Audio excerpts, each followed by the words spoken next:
And we are live. Welcome back, everybody, to Behind the ToolBelt, episode 228. Today, we have another special guest, my friend Chris Hofstra. Stay tuned, and we will be back after our short intro from our sponsors.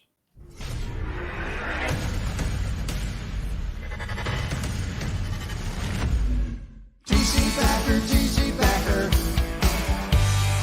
Roofing, siding, windows, gutter, solar.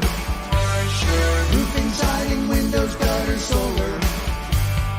TC Backer, TC Backer.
Is your lead flow down? Whether you're a company owner, office staff, salesperson, or installer, you're a roofing rock star. We help you get more leads with custom SEO, Google Ads, and a pro website.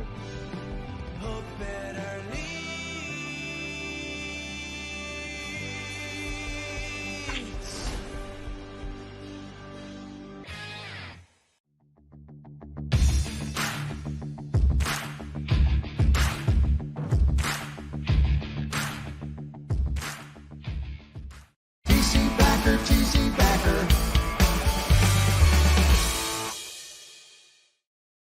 And we are back after our brief little commercials from our sponsors there.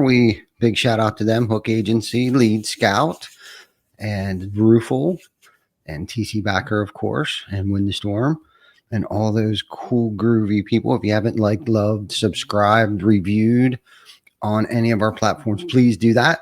We're on Spotify, Google, Apple, YouTube, and of course, Facebook Live. So go on to any of our pages or our channels, TC Backer, Behind the Tool Belt. Please like, love, share, and comment, because I have no social media on my phone anymore. So I did not get to really share the way that I wanted to, although I did get a notification that we were live. So that's how I know we're live today.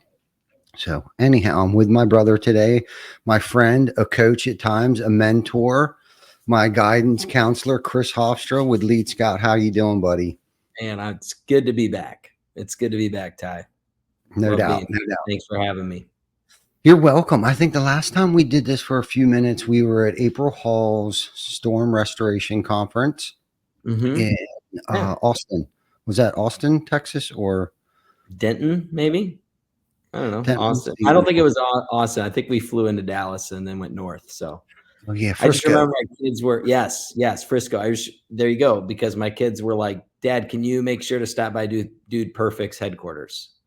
And I did not, but that is a staple for Frisco. No doubt. Yeah. So it's been a while. I was just smiling when I was watching Tim Brown's ad and thinking our ad's pretty cool, but like it's way more fun watching Tim Brown's stuff. I mean, the fact that I'm smiling watching it means it's working. Mm-hmm. I just love the passion and creativity that he puts into his content. It's just, I mean, there's really not a lot like it out there. So Shout out to the Hook Agency for all they do for the industry and Yes. for making my little reel at the beginning kind of look lame. So I think I need to work on that. Yeah, he's helped you level up. And That's yeah, right. big shout out to Tim Brown and Hook Agency. He was actually one of our first early adopters.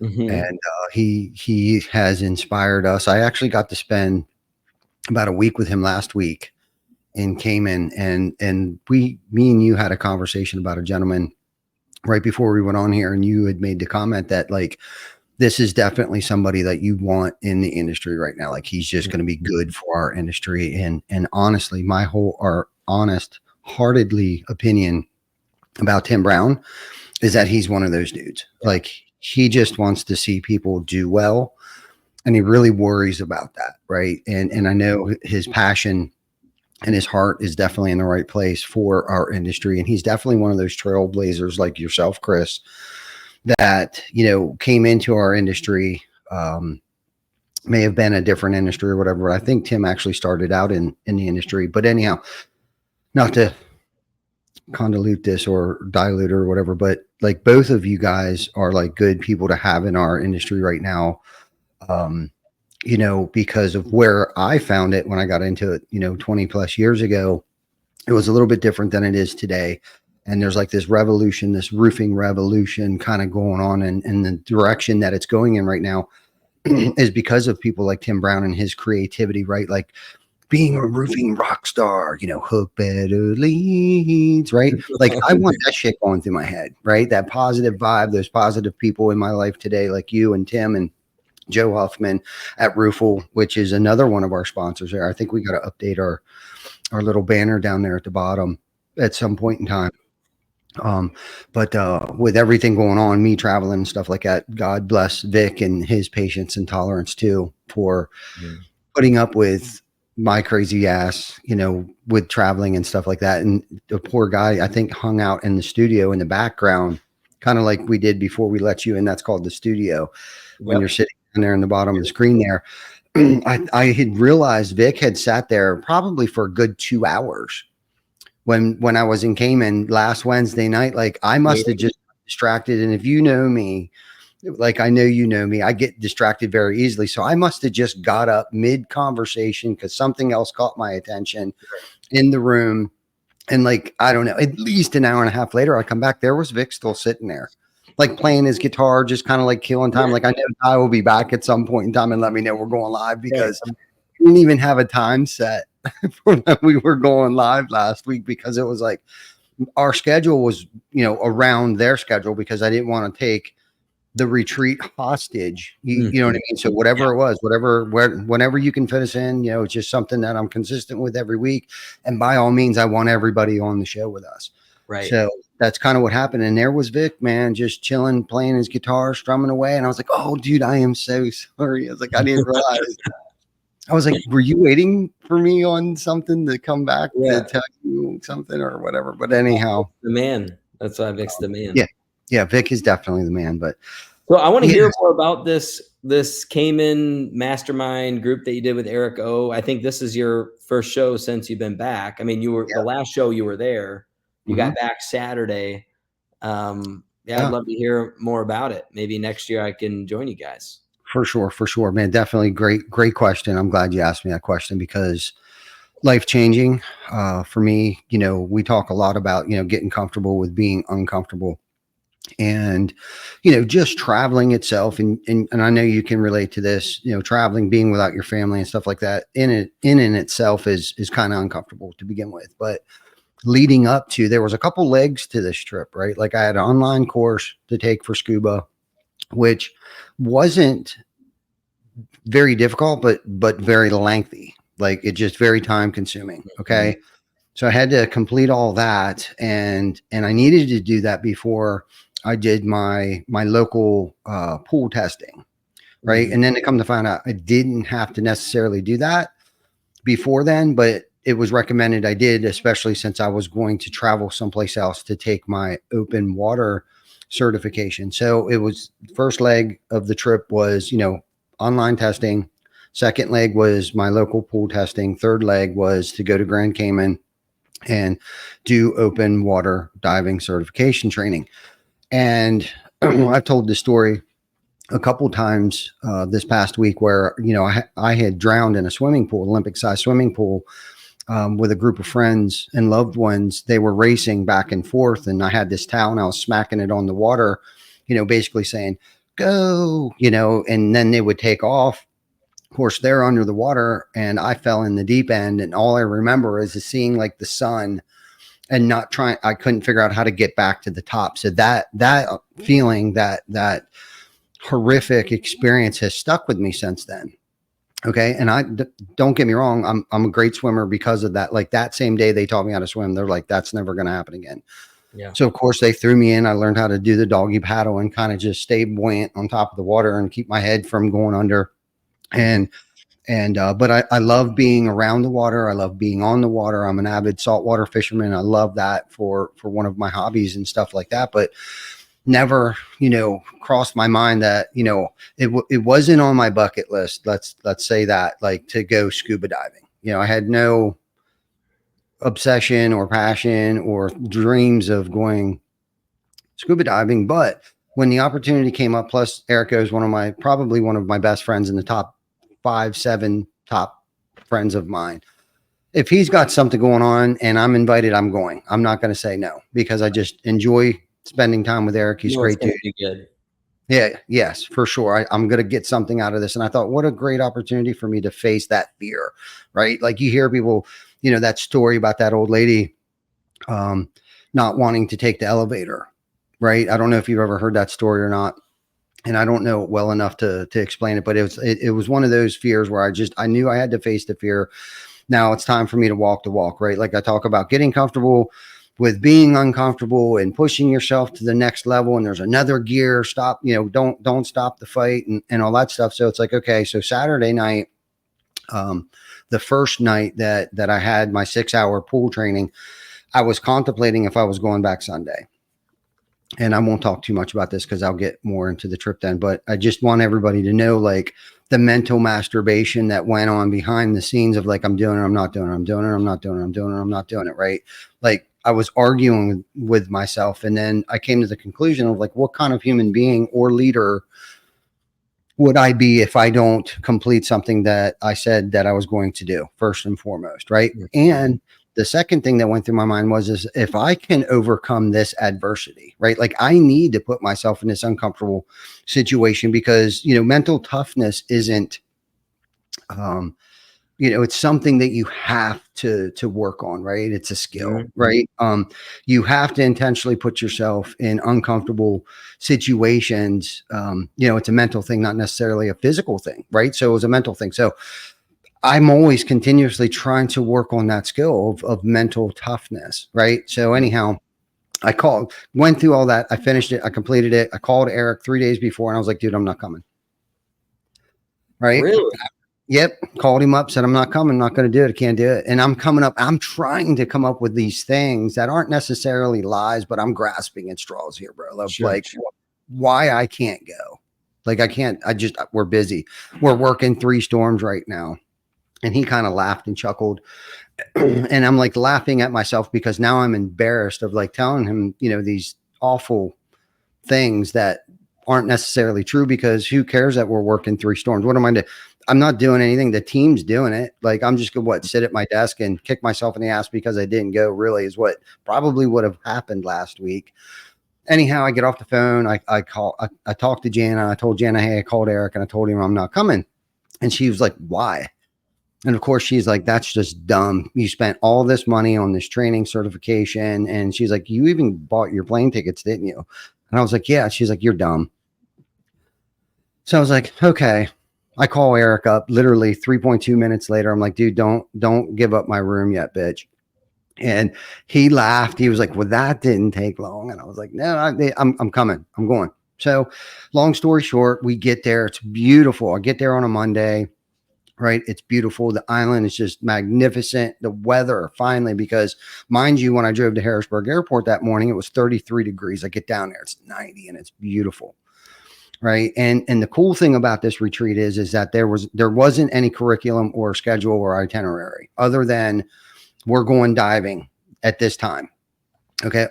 Besides that was just more fellowship, camaraderie, networking with really high level people. Joe Huffman, Tim Brown, Jack Ryan, David Daniels, and the list goes on. Erico, Mike Claudio, right? Like I would have just went.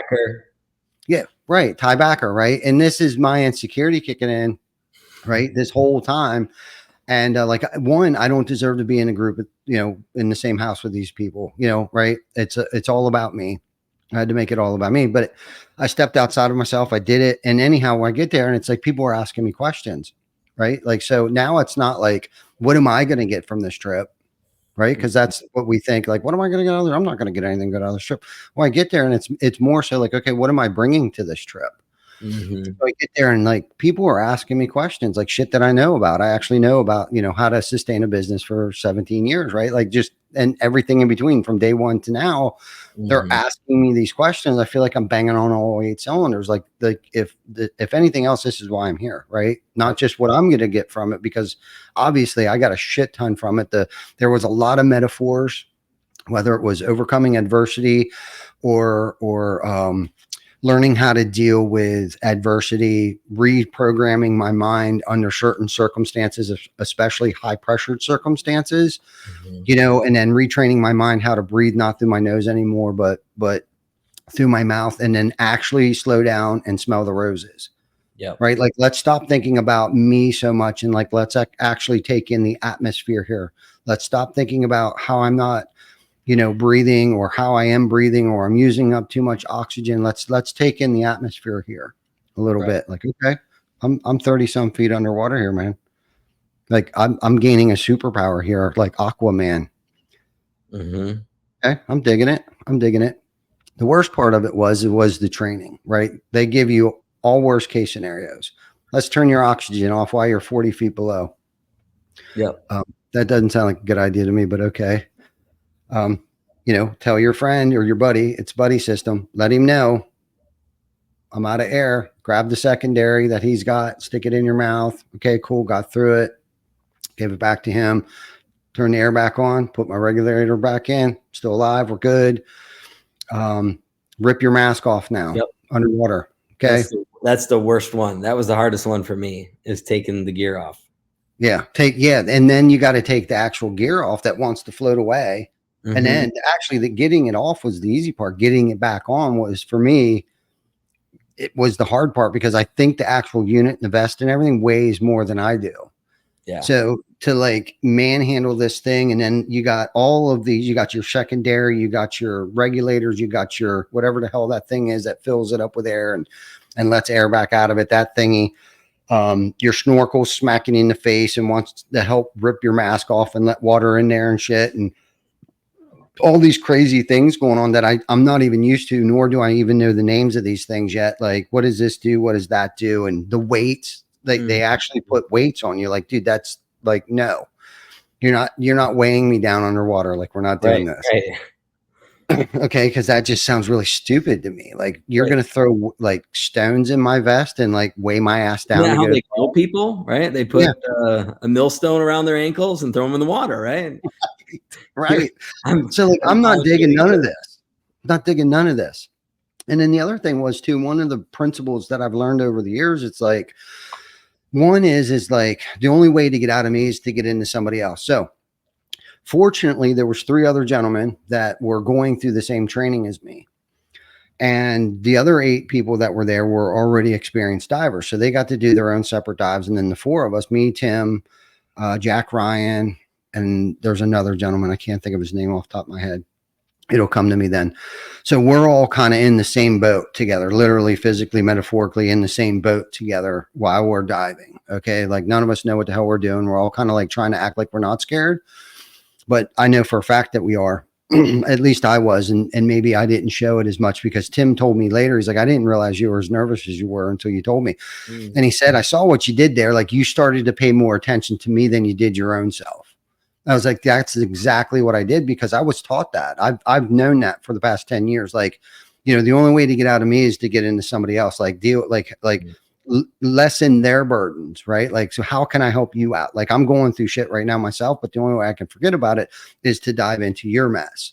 Right. And that's kind of like what I did. I kind of like was making sure that he was okay. He was still behind us or he's in front of us. And I'd look at him every now and then under the water. And this obviously means, okay, you chill. Yep, I'm good. And, and I just paid more attention to him, and it kind of took my mind off of me. Right. Like my problems weren't that important anymore because I'm more concerned about Tim now at this moment. Yep. Right. Because he's like a 6'2" dude. Not, it's almost like, some people just look like I don't know if there's a perfect size to be a scuba diver, but like I know most jockeys that race horses are like really short. Right. Yeah. And that just fits perfect. Like Tim wouldn't be a good horseback rider because he's so tall, or a roofer because he would have to bend over. Well, with him being such a obese, tall, not that he's heavy or anything, but he's just a really tall guy. Like he just looked at first kind of awkward in there, and buoyancy has everything to do with how much air you have in your lungs, right, and how much you blow out has a lot to do with your buoyancy, plus the weights that they think is a great idea to pack in your vest.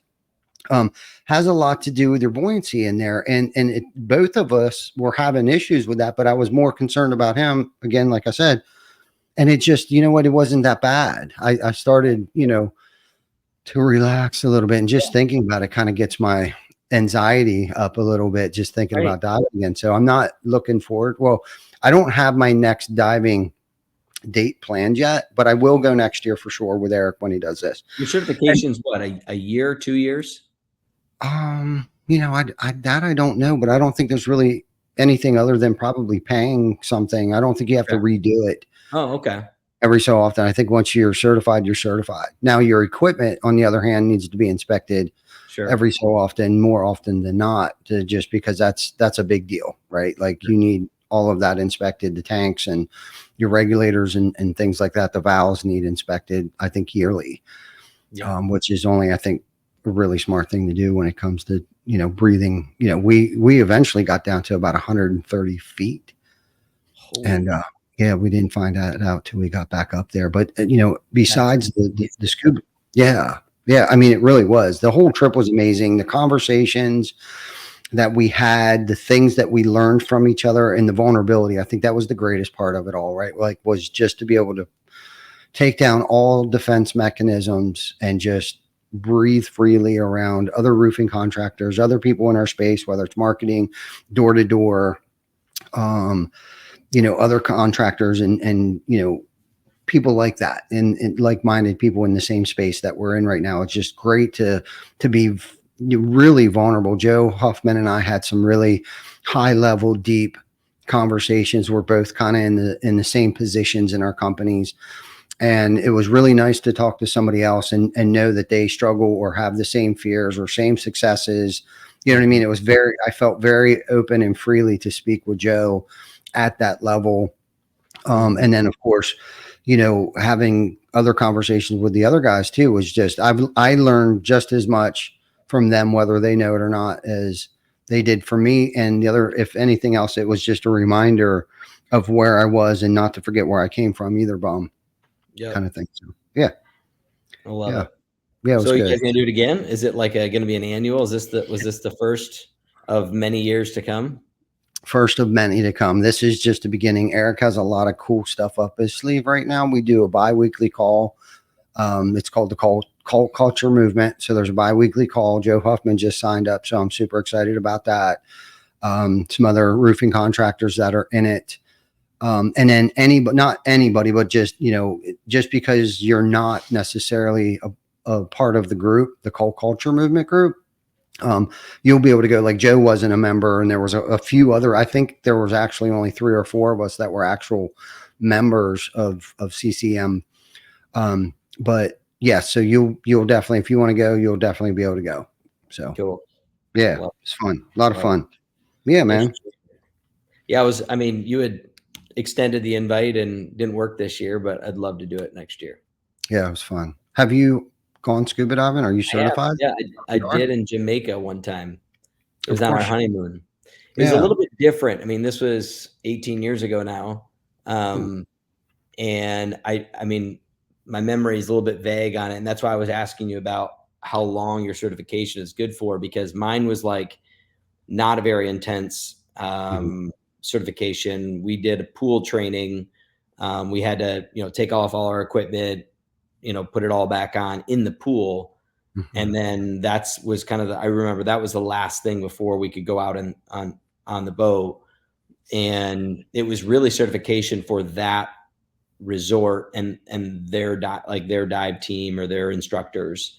So like I couldn't have used that to go anywhere else. But I mean, I think we went to like 40 feet, maybe 50 feet, something like that. But I just remember it was just an incredible experience. It really is. Would love to do it again. Yeah, it really is. Like I said, the training, the first 2 days, we did 2 dives each day. Actually, all 3 days we did 2 dives. So the first 2 days was kind of annoying, right? Because we're training, but they're also giving us a little bit of time to catch up with they called it the fun group that actually were certified already, where we were able to catch up with the fun group and have a little bit of fun. But then, it was very nerve-wracking up until that point because we were training underwater 30, 40, 50 feet down. You're not in a swimming pool anymore, kid. Like, we're deeper than 10 or 12 feet here, where if something does go wrong, we got to do a safety check. You know what I mean? I got to go up, one every 1 second per foot per second or some shit like that. And then they do now a safety check where you got to kind of hang out, I don't know, about 20 feet or so for about 3 minutes before you can actually surface anymore. So there may be some changes from the last time you went. And I heard that like recently some things changed just for, more safety and, for yourself and those around you and stuff like that. But what's cool about this trip is that they have the trainers there just for people like us. Sure. Right. Like somebody that hasn't done it for a while, they'll group you up. Like, how much experience do you have? Well, I dove twice. Okay, well, we'll put you over here with the trainees. Right. And then those that have gone, a dozen or times more got to go with the guides, I guess, for lack of better terms, like, because there's guides on the boat that go down with you. Like, they're not going to just let you, maybe they will, but on this trip, Eric had, I'm just going to assume Eric had like the trainer, or not the trainers, but the guides go down with them. Because obviously, I don't know if any of us have ever been to Cayman and on these reefs or not, but I can see how you get lost down there very easily. Now, granted, you just got to surface, but still, I wouldn't have wanted to go down there without someone that was experienced and familiar with the landscape. Yeah. It's underwater forest. Yeah, man, it's crazy. Tunnels, caverns, caves. Yeah. Yeah, it was good. Yeah.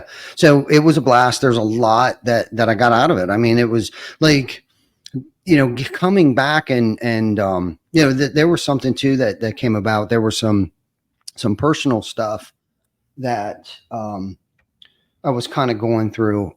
Something didn't quite work out, and it wasn't even necessarily personally, but it was business stuff that sincerely was one of the reasons why I didn't want to go. And I was reminded, not to get, too far out in the weeds on the God business stuff, but it brought me back to my knees. There was a moment where I was in Cayman that I actually dropped to my knees and asked him for help, which was so funny because it must have been a minute since I did that. You know what I mean? Like, sincerely, not just that one in the morning where you're just kind of like a little grateful. Thank you for what you give me. Thank you for what you take of me. And thank you mostly for everything you've left me. Kind of, you kind of just becomes redundant kind of thing. You know what I mean? When nothing's really going on or there's somebody sick and you're like, or whatever, you know what I mean? It just kind of becomes redundant, but like this was a little bit different. Right. And it was so funny to watch like his miracles happen. And I believe in, I'm not a Bible bumper. I've been to church 3 times in my life, but I am very much a spiritual being. And there was a situation that was going on and, it was kind of taken away from the experience that I was having. And I kind of just gave it to him. Like, hey man, I know you got broad shoulders. I kind of need you right now. And I hate to ask you this because, I feel like the only time I ever pray is when I need something, kind of thing. I was having a conversation with him, and that's usually what my prayers consist of, is just a conversation with the man upstairs, right? Like, it doesn't have to be like this big, huge, elaborate, serenity prayer or the Lord's prayer or any crazy, prayer. Just for me anyhow, it's just a conversation that I have with the man or whatever it is, right? And I had a conversation with him, man, and it was like bam, bam, bam. And it doesn't always happen like that, but it's like he gave me the strength that I needed in that moment, right?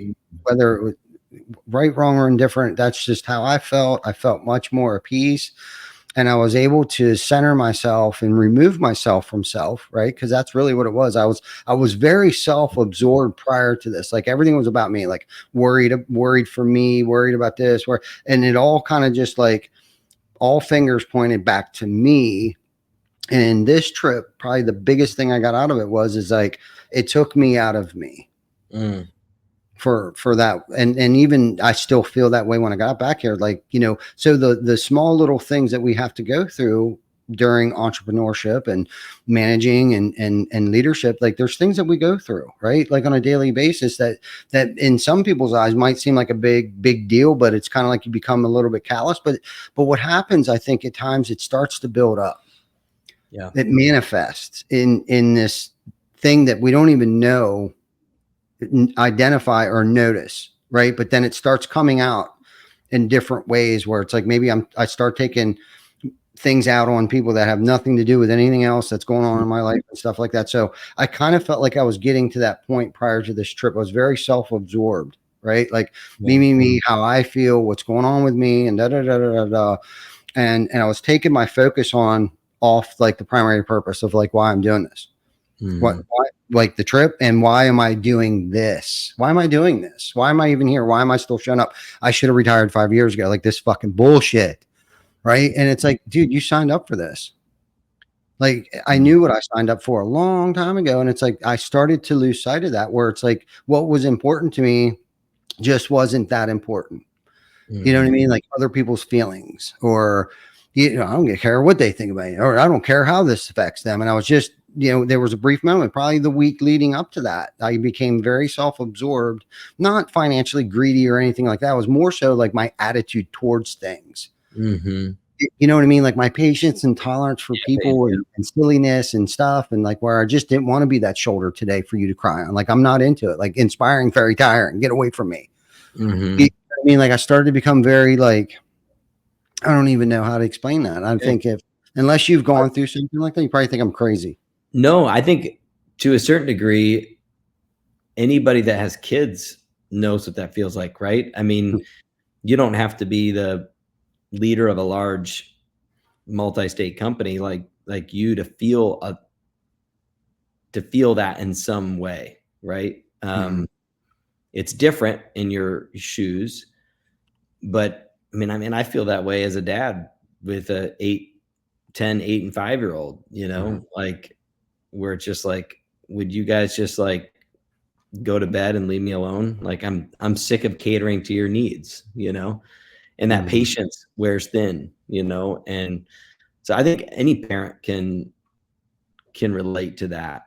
You just want just leave me alone, Yeah. So, well, and, I had an opportunity to look back to see what led up to that. What was I not doing? The selfish part of this is what was I not doing for myself?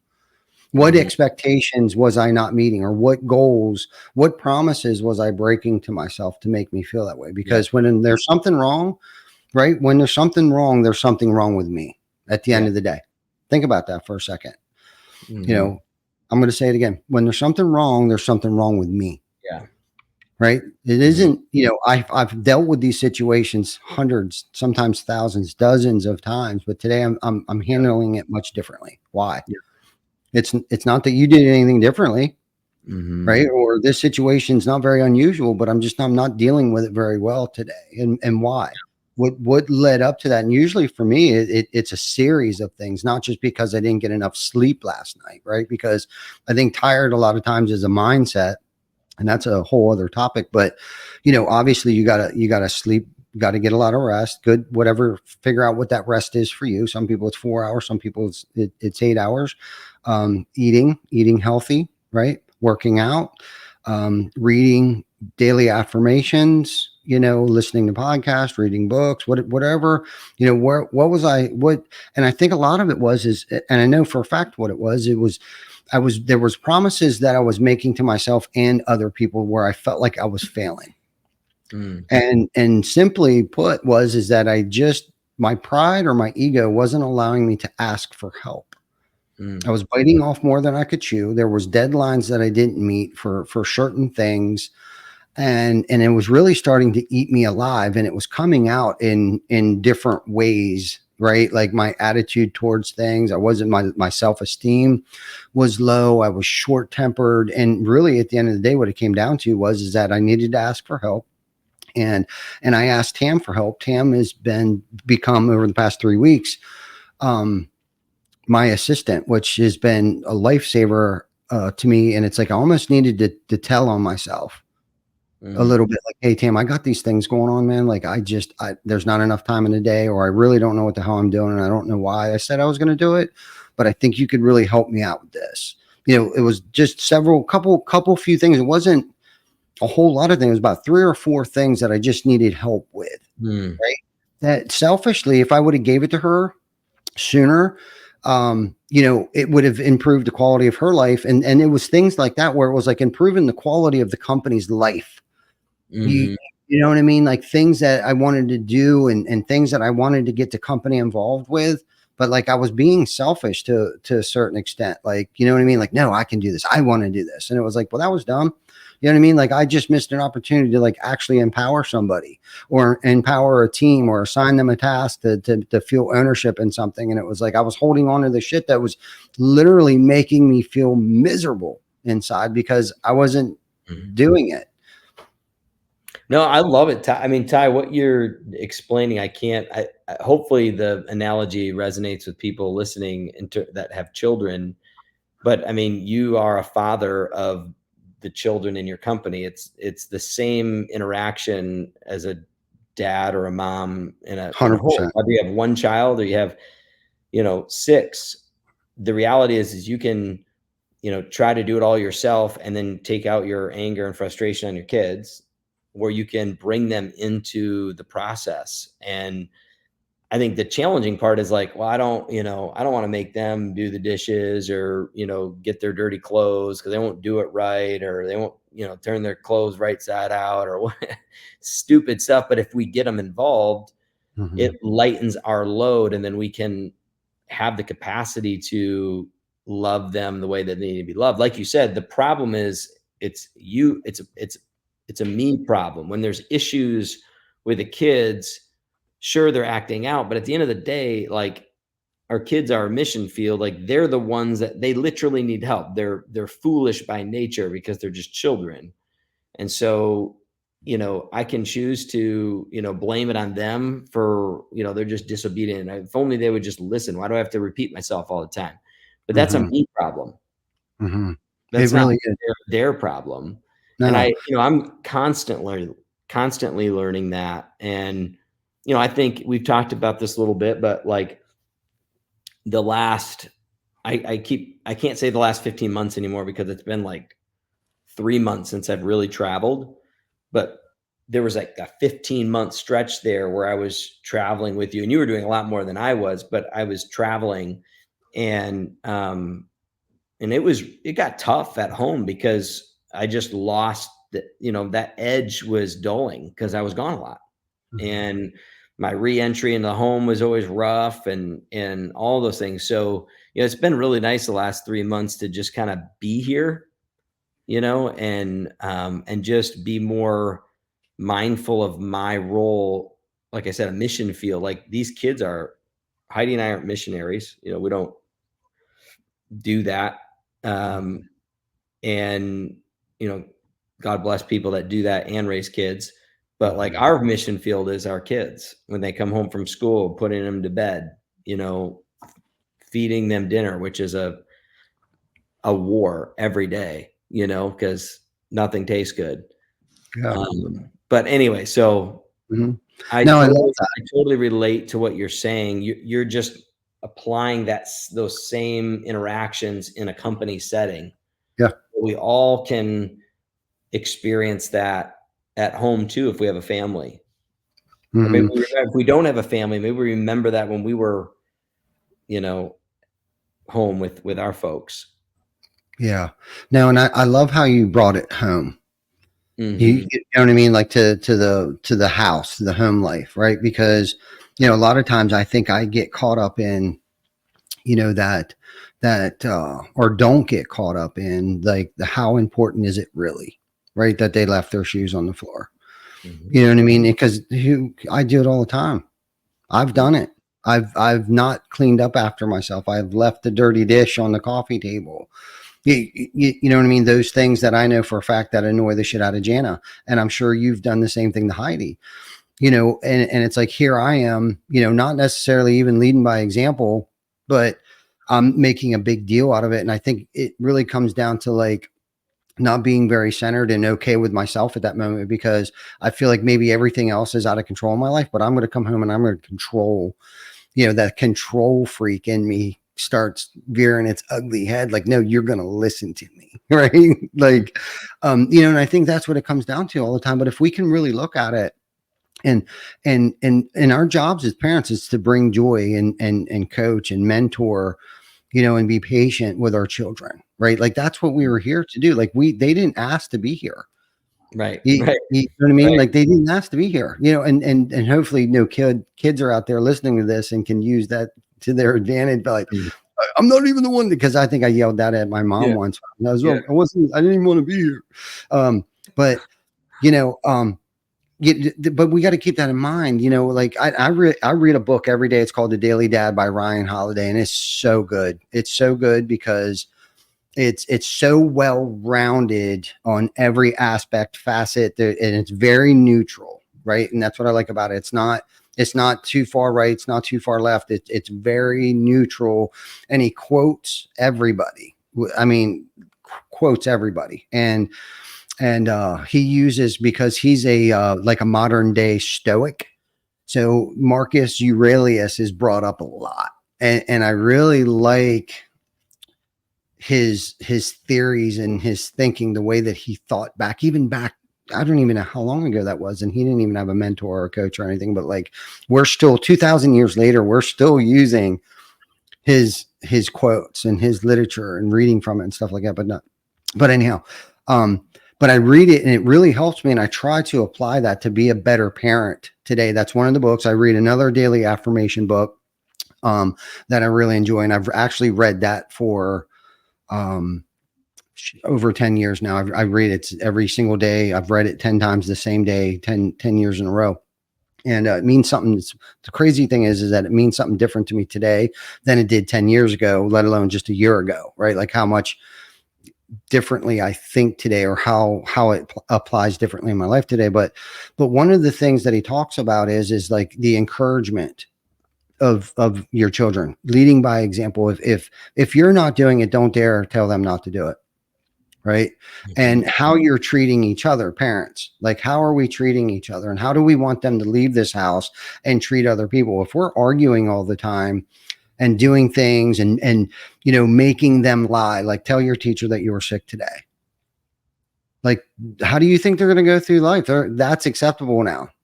Mm-hmm. My mom told me, the reason why we stayed home was because I was sick, but knowing damn well we just wanted to go to the amusement park or whatever the case might be. But it's like, we have to be super cautious and careful about like, what are we disciplining and why? Mm-hmm. Like, how is this going to affect them? Because they're sponges, man. We all know kids are so super smart. They're very resilient. So if we do screw up, it's okay. Kids are very resilient. Thank God. Right. Because there wasn't, at least back when I started having kids, there wasn't like a YouTube channel where I could watch how to be a great parent, or even a book, let alone, maybe there was a book, but I just wasn't smart enough because there wasn't Kindle or Amazon or anything like that where I could go and like actually search a book on how to be a better parent or anything like that. So there wasn't a roadmap for me to become a better parent. But like the bottom line is like, how do we actually want people to see our children? How do we want our children to treat other people?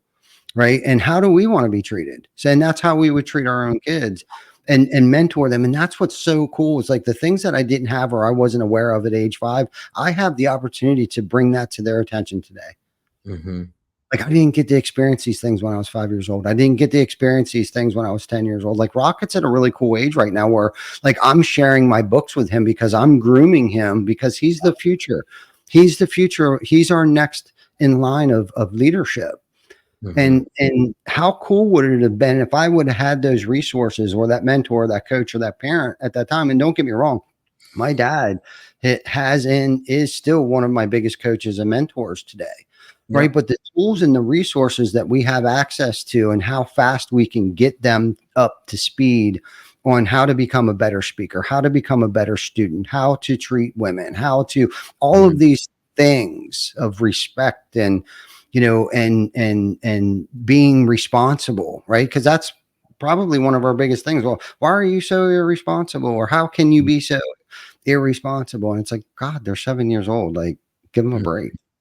Yep. Really at the end of the day. So yeah. Well, that's such good stuff, Ty. And I mean, we could probably go another hour talking about all of that. Yeah, for sure. It's good stuff. Sorry, I felt like I took you hostage here for a second. Sorry. No, that was great. I loved it. You added some great context to what I was trying to say. Being a dad is obviously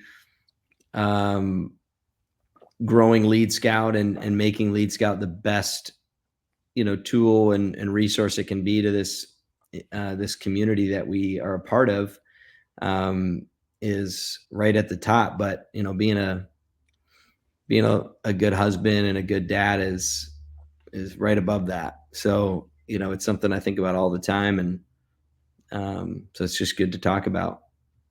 It is. And traveling's hard, as a parent, as a leader, an entrepreneur, like you were talking about, like 15 months, that was grueling. Mm-hmm.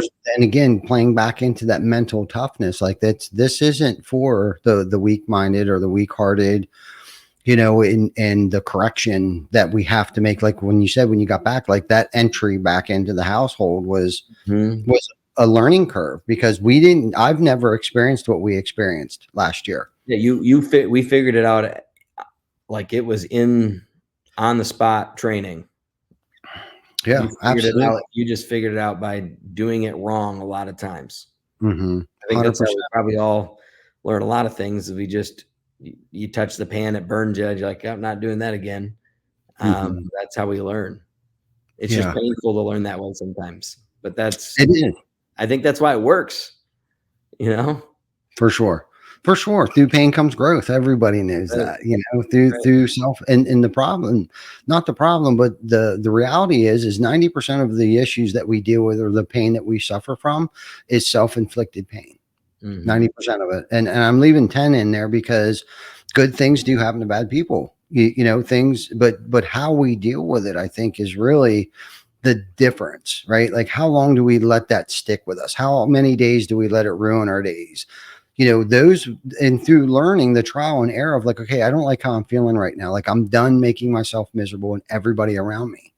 When you can identify that and knowing that you're doing that to yourself and those that you love, because we hurt the ones that we love the most, right? Those that are at home, starts at home. We're treating them like shit. I'm miserable. They're miserable because really at the end of the day, and it's kind of like a healthy codependency going on in your household. Right. Like, because when daddy gets home, he sets the tone. Right. You know what I mean? You got to like clear out your inboxes, get your shit, sit in the driveway for a minute, listen to your favorite rock song and jam out and before you go in the house. But that didn't happen. And I'm still not 100% great at that. Right. Because the phone will still ring when I go home or whatever. And it'll be like a light switch went off. I went home, I'm in a great mood. I take a phone call, I read an email, I take a text message, and boom, they sense it. They know it. Jana knows it. My face, my persona, everything, my presence about me just changes. Boom. Not as bad as it used to be. I used to bring everything home. Everybody else's worries, wants, complaints. I used to bring all that home all of the time. And it's like, I've gotten much better at it. I'm not 100% perfect at it because they don't know what everyone, they don't give a shit. They just want dad home. Yep. Right. Like, where's dad? Can you sit down for a minute? It's like, I took it this past year, this whole school year. And this morning I actually got to see Rocket for about 2.3 seconds, but I had to leave early today, but I try to spend about 5 to 15 minutes with Rocket every morning. Mm-hmm. Something I never did before. I know it might sound pathetic to some people, but it was like, I thought I worked myself to death thinking that's what my family needed. Yep. But knowing what I know today is that's not what they actually needed from me. That's not what they wanted. Mm-hmm. Maybe what they needed, but it's not really what they wanted. Right? They just wanted me, my time, just to be there. And the consistency of my face in the morning, asking him, what are you guys working on today? Mm-hmm. How did that project go yesterday? Just little small conversation. It's not nothing. And to me, it's very profound. You know what I mean? It's very important that we spend that quality 10, 15 minutes in the morning. And like I said, this morning, it was about 2.3 seconds. And I was actually, and I'm going to snitch on myself here a little bit, is that I was going to leave without saying goodbye to him. But I think he heard me coming down the steps and opened up his room door and stuck his head out there. And I was like, he's used to that routine in the morning of seeing you. Yes. That consistency. Yeah. You know what I mean? Because I don't know how many first days of school or football practice or basketball games that I've missed over the years. I can't count them on both hands and feet, like, unfortunately. And honestly, today my success rating is different today. Like how I rate success, right? Yep. Success for me starts at the house. And I keep saying that publicly here a lot lately because it's not true until I announce it publicly, right? If I keep it up here and I don't verbalize that and I don't say it, like it won't come to fruition. Right. Yep. But if I keep saying it to myself and I keep saying it out loud, like my success starts at home, my success starts at home, my success starts at home, eventually, continuously working on that. Hopefully at some point in time, it'll start working me, right. Working into my life naturally. And right now I'm in a good space right now. This week's been a good week. Even prior to going to the scuba diving, the exhale, they called it, the retreat was called Exhale, which was pretty cool because we got a minute to actually catch our breath, and plus we were scuba diving. But even leading up to that, nothing was wrong. The only thing that was wrong was the 6 inches between my ears. I was still performing well. I just didn't feel right. Something was off. I felt overwhelmed, and I was overwhelming myself. It really, at the end of the day, it wasn't anything outside that was any different, really. It's the same pressure. I don't know why it's any different today than it was yesterday, but I think it was the broken promises that I made to myself. It was really starting to eat me alive a little bit. And when I asked for help, man, it just immediately changed my outlook, my perception, my attitude changed almost immediately when I gave up. Yep. Love that. Yeah. Come to the end of yourself. Things. Yeah. I said just being able to come to the end of yourself and you find amazing things. Yeah. I thought you said that it made you think of 3 things. I'm sure it made you think of a lot of things. Yeah. No, that's cool though. It's good. I enjoy our conversations, Chris. It's always, usually I think you're the one that ends up talking most. This time, I intentionally did that. Did you? It's been a minute since I hadn't talked to you since your trip, and I just wanted to get the download on what's going on with Ty. So I appreciate it. You got it. You got it in a nutshell. Yeah. Plus, sometimes like you were saying, sometimes I feel like I do these calls all day, every day, and it's kind of about me, right? It's about Lead Scout or what I have to offer. And so sometimes it's just nice to listen. And so thanks for letting me listen today. Yeah. You're welcome, buddy. You're welcome. No, I always enjoy our conversations. Like you said, it's been a minute since we got caught up, and we did it, fortunately or unfortunately, with everybody listening live today. But like we said last night, like I think we briefly talked about, well, what are we going to talk about? It's like, why don't we just catch up? That's right. Yeah, exactly. Yep. Why don't we just catch up? So at least I'm caught up with you. So maybe we'll catch up later this week, and I'll find out more about what's going on in Love to share. Chris's world. But I'll save everybody the next 54 minutes, and you won't get the download from Chris this time, but I'll gladly give it to you, Ty. Just call me anytime. I know that. So right there, I think that's a great way to wrap up this wonderful Wednesday afternoon. Chris, always a pleasure. Thank you. You know I love you. If you need anything, let us know. I will. And thank you guys for tuning in. If you haven't liked, loved, subscribe, please do that. Please share this with your friends. I think this was a pretty good episode. A little vulnerability there. I told on myself on a couple of things there. And but thank you guys for taking the time out of your day for Wednesday lunchtime. Hopefully you caught us on your lunch break and not getting in trouble with your boss today by listening to this. But check it out on the replay if you didn't get to hear the whole thing. And we'll see you next week on episode 229, where we are going to have another great guest, somebody we haven't had on the show yet. So you'll have to check it out next week. And stay tuned, and we'll check you guys out next week. Thanks for watching. See you guys.